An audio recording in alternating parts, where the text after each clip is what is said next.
My brother Jack and I grew up in a household that was very different from our friends and neighbors. And any of you who are second generation will probably understand what I'm speaking about. Because our parents were victims of severe psychological and physical trauma during their formative years. My father, Henry, of blessed memory, born and raised in Poland, survived 6 concentration camps, including Mauthausen, Gusen II, and I task any of you to look up Gusen II to see what a horrible place that was and how human beings can do these things to other human beings is just beyond imagination. Anyway, when my parents and infant brother arrived in the United States, which is a story for another time, my father at one point, working 3 jobs, provided everything and more for his family, for us. My mother, Mollie, was a stay-at-home mom who, although only having the opportunity to have a formal education up to the 7th grade, helped us with our homework, our music lessons, and yes, consistently beat my brother and me in Scrabble and other games. We went on family vacations and picnics and had many fun times. Jack and I have some wonderful childhood memories. However, there was a subtle cloud of sadness hanging over our home. To me, all holidays were very lonely, as we didn't have much family to share the holidays with. We never had the opportunity or the honor of knowing any of our grandparents, aunts, and uncles, except for one of my father's brothers, my Uncle Leo. My father heard that a Sperling was in a makeshift hospital in a DP camp that was near theirs. My father found his brother emaciated and sick. That also is another story for another day. However, tonight, we are fortunate to be able to hear firsthand what it was like to be in the Holocaust from a Jew born and raised in Poland. It is my honor to introduce my mom, my best friend, other than my husband, my hero and my inspiration, Mollie Sperling.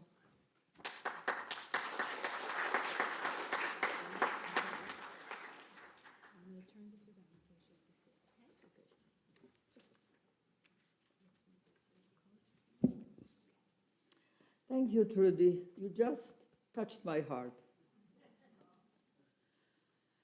Good evening.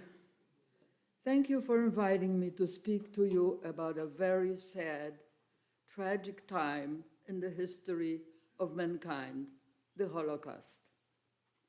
I have an obligation to speak for the victims who were so brutally murdered by German Nazi regime. I'm the only survivor of my entire family and survived by only some unknown destiny. How many is 6 million? 1 hour is not enough to read the names of all the Jewish victims that were murdered in the Holocaust.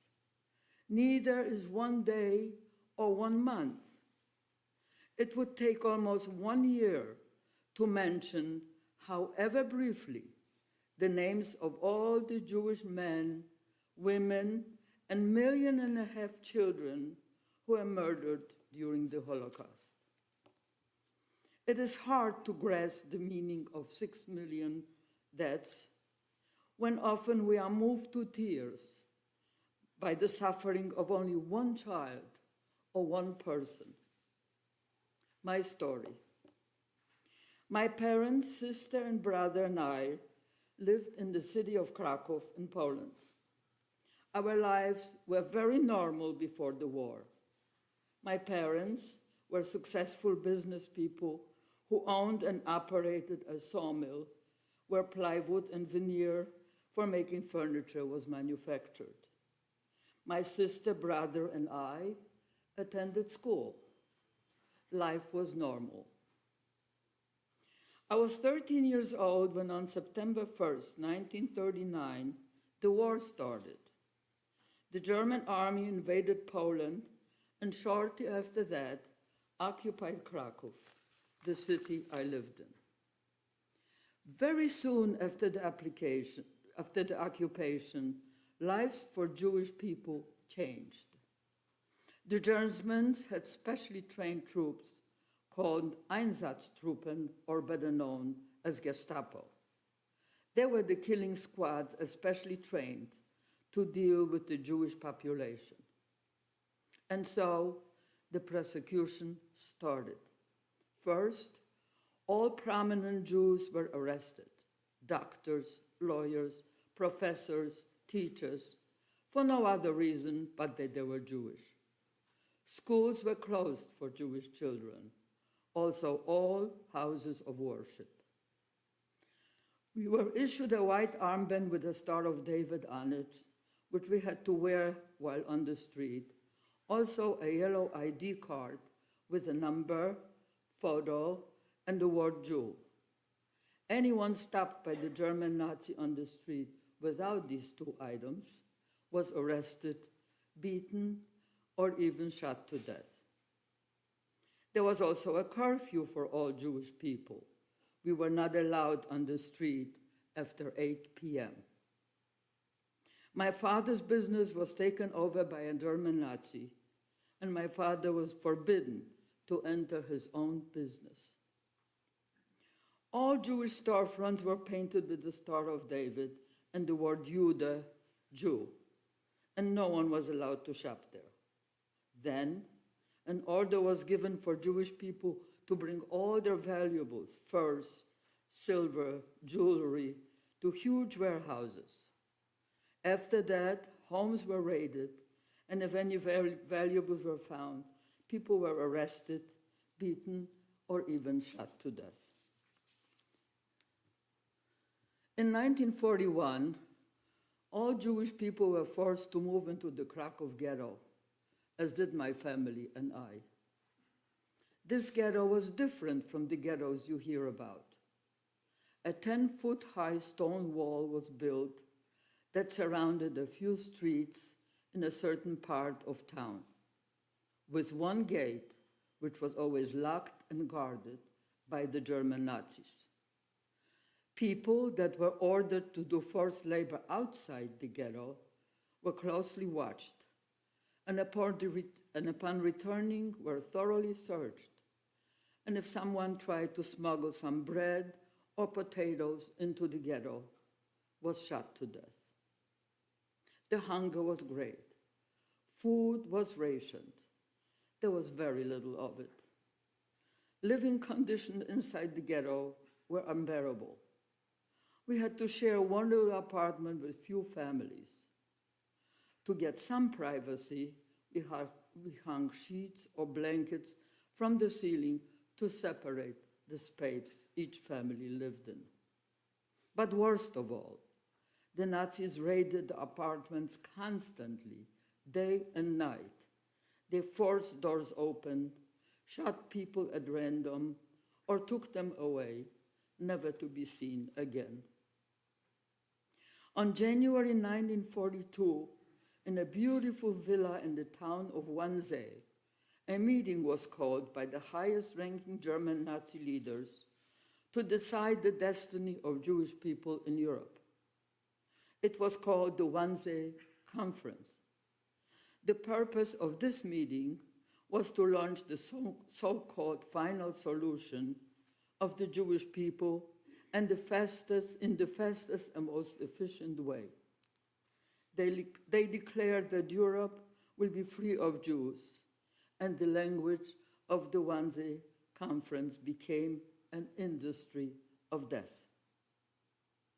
After that conference, exterminations were built, and constant transport of Jewish men, women, and children transported in cattle cars to crematoria or ovens to be burned to death. The transports were constant, day and night, feeding the ovens with innocent people's bodies who were first gassed with in the showers with Cyclone B poison. It was 1942 when a major selection happened in the ghetto where my family and I lived in Krakow.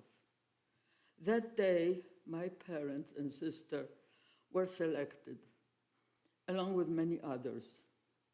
to assemble in a large square inside the ghetto, ironically called the Harmony Square. Everyone was told they were being taken to work, but instead were loaded into cattle cars and taken to an extermination camp called Belzec in Poland.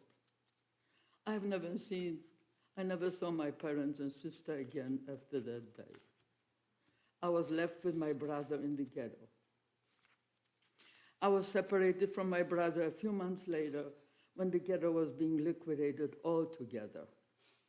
I found out after the war ended that there was another selection, and my brother was sent to Auschwitz and never survived.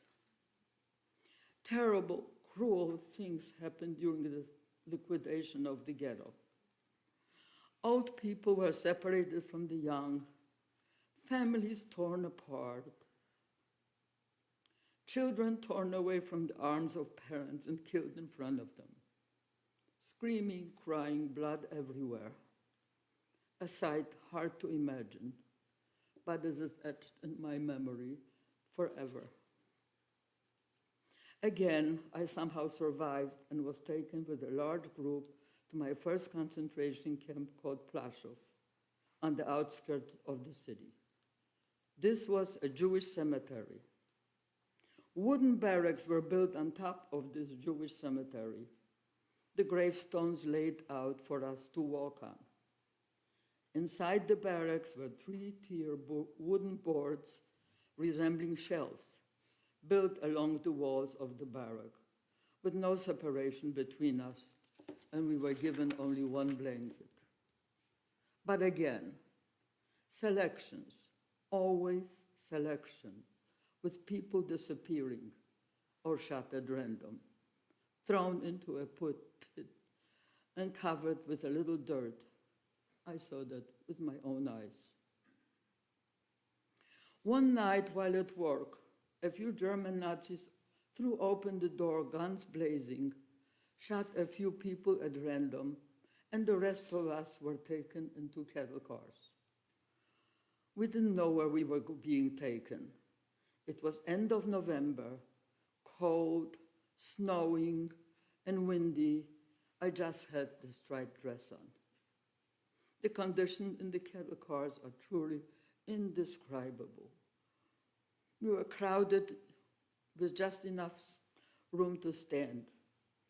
There were no sanitary conditions. People crying, pushing, screaming, fainting, even some dying. I don't remember how long we were on the train. It seemed an eternity. When the train finally stopped on a cold, cold night, and my eyes became accustomed to this darkness, I realized we were in a forest. We had to walk a long time, exhausted, hungry, and cold, and we finally reached some barracks where we were allowed to lie down. The next morning, we could not believe our eyes looking at the condition in this place. The barracks were infested with head lice and bed bugs, crawling everywhere, even on the walls, and people looking like walking corpses everywhere.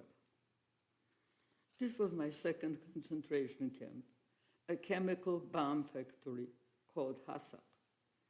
Because of the crawling head lice, we were all infected with typhoid, myself included. And from the chemicals the bombs were filled in, our faces, hands, and any exposed skin became greenish-yellow, and our hair red. The chemicals were picric acid and TNT. Sick with typhoid, I was burning with fever. I don't know how many days. I had mirages, dreams of my home, family, and food. One night, by some miracle, I woke up at dawn and dragged myself off the dirty boards to go to work. I noticed my friend's dead body lying next to me, and I knew if I didn't go to work, I would be dead also. Till today, I cannot understand how I survived. There was no medical help or any sanitary conditions. While in that camp, I saw huge armored trucks passing often by the building I worked in. We somehow found out that Jewish people were transported in these trucks with the exhaust channeled into the trucks, which gassed them, and later they were burned in the oven outside of this particular camp. After the trucks passed by, there was always a stench of burning bodies, a sickening smell hard to explain or to describe. You see, oven or crematoria were not only in Auschwitz, the largest camp everybody hears about. There were over 250 concentration camps all over Poland, Germany, and Czechoslovakia, many of them destruction camps. Time dragged on. It was 1944, and unbeknown to us, the Germans were beginning to lose the war. But the killing of the Jews never stopped or slowed down. As American and Russian forces were advancing into Germany, we were again transported in cattle cars, the same terrible conditions as before, this time to Germany, to another bomb factory near the city of Leipzig. We had to walk long distances to reach the place we worked in, guarded by Nazi men and women and German shepherd dogs who were trained to attack us, and often did. We were counted twice a day, morning and night, and we had to stand many hours cold and very hungry, always hungry in all kinds of weather.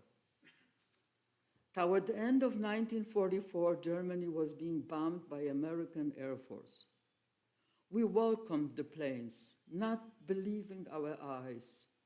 And even though our camp was bombed and there were few casualties, we didn't care. We ran outside and welcomed the bombs.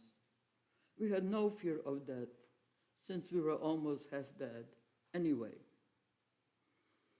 As the American and Russian forces advanced deeper and deeper into Germany, the Nazis took us out of the camp on a march which became a death march because many people died.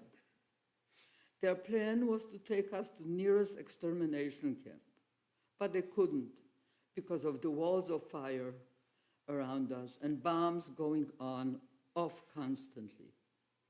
We didn't care. At this point, we were just walking, starved bodies without any feeling at all.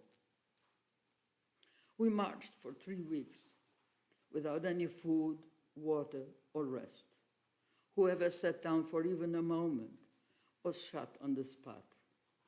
We were guarded by German Nazi women and men. It was April 1945, and as we passed some freshly planted potato fields, we tried to sneak out of the guarded line at the risk of being shot, dug out some potatoes from the ground. That was our food, whoever was lucky to get it. Many were shot to death for it. Finally, because the fighting forces were so close to us, the Nazis locked us up in a barn we happened to pass. One day, all was quiet. We heard no bombs exploding, no shooting. We broke down the door of the barn and saw Nazi uniforms strewn all over the ground, no one in sight. And then we saw Russian tanks rolling down the dirt road. I was liberated by the Russian army, April 24th, 1945, and we realized we were finally liberated from the Nazi horror. After the liberation and many trials and tribulations, which is another long, long story of survival, I finally ended up in a displaced persons camp, as it was called, DP for short, on the American side of the occupied Germany that I had to smuggle myself into from the Russian side. These camps were set up by American government to house people like us who had no homes or families to return to. It was in such a camp that I met my husband, Henry Zichrono Livracha, who was a survivor of 6 different concentration camps. We were married there and came to the United States of America on April 1st, 1949, the luckiest day in our lives. We loved this country that allowed us to live as free people, allowed us to give our 2 children, Jack and Trudy, the best education, who now have families of their own, who give us a lot of pride and joy. In closing, I would like to say a few words. Sadly, our other genocides and atrocities have followed the Holocaust, and the world has been unable or unwilling to prevent or stop them. If we are to spare future generations from similar tragedies, we must carry forward the lesson of the Holocaust. We must not allow any lessons of the Holocaust and of the Second World War be distorted.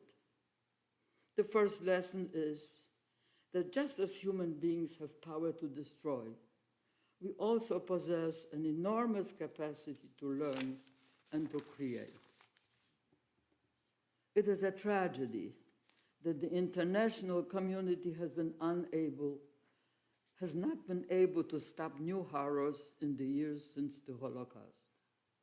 This makes it all the more important that we remember the lessons of the past so that we do not make the same mistakes in the future. We must remain vigilant. The forces of hatred, bigotry, and racism are still at work in the world. The sheer dimension of the organized murder of Jews and others, and the very scale of the systematic attempt at destroying the entire Jewish people in Europe. Holocaust is a unique calamity that cannot and should not be forgotten, let alone denied. I hope and pray that no one will ever experience that we, the Holocaust survivors, did. So let us be kind to one another, stop the cycle of hate, and let there be peace on earth. Thank you for listening.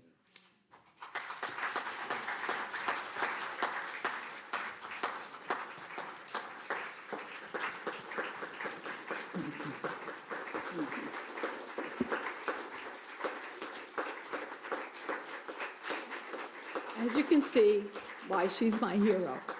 Thank you so much. I know how difficult this was for you, and we really appreciate your knowledge and sharing your horrible story with us that turned out to be okay in the end.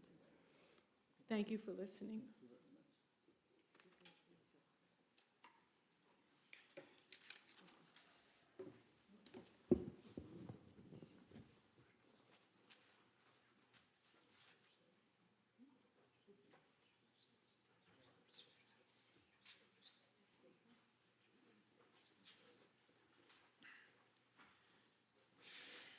I'd like to thank Mollie for those inspirational words and for sharing your story with us. Last time she shared the story, she wasn't a member. Now she's a member. So we're honored to have you as a part of us, and also thank you for sharing those lessons that we all need to remember and hopefully never forget.